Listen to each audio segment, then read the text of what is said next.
When Jesus was set forth to be crucified, the choice was between him and a robber named Barabbas. Now that name is powerful because his name actually means son of the Father. So you had the Son of God versus the Son of the Father.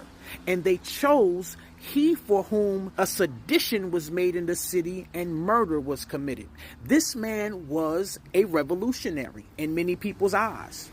In the mind of the Jew at the time, he probably was a Robin Hood type figure. He had robbed and he had stolen, but they chose this man. They actually agreed with what he was doing. He was agreeable to their sense of justice, especially in a time of occupation. I mean, look what they were suffering. They had Romans going over them. They had people who were squandering them and forcing them to be taxed. They had sellouts like Matthew who were using them to be taken advantage of. Their city was full of prostitutes who no doubt was serving the Roman army at the time.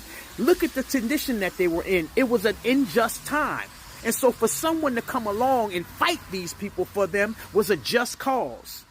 And that's why they chose Barabbas over the Son of God. I mean, yeah, Jesus had did his miracles and he had fed 5,000 and he had healed a few people, but Barabbas had hit him where it hurt.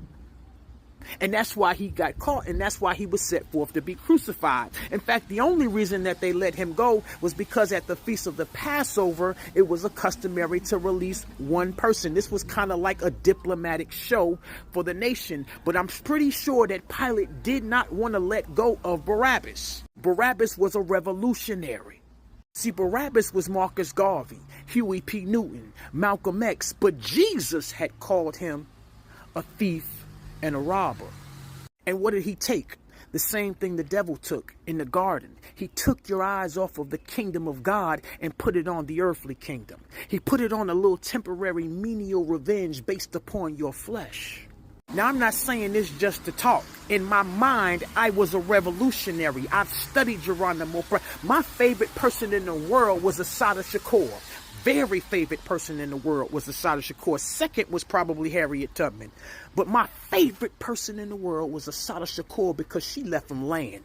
And I wanted to be a revolutionary. I was in a group that was under oppression. I wanted to fight back. I wanted to buck against the man. I've even raised my sword against a certain authority structure before. I can't get into it right now, but you know what I'm talking about. So when God proved himself real in my life, time and time and time again, he still had to deal with me always choosing Barabbas. I was going to fight the power. I was going to buck the system. I was going to chop the high priest's ear off with my sword.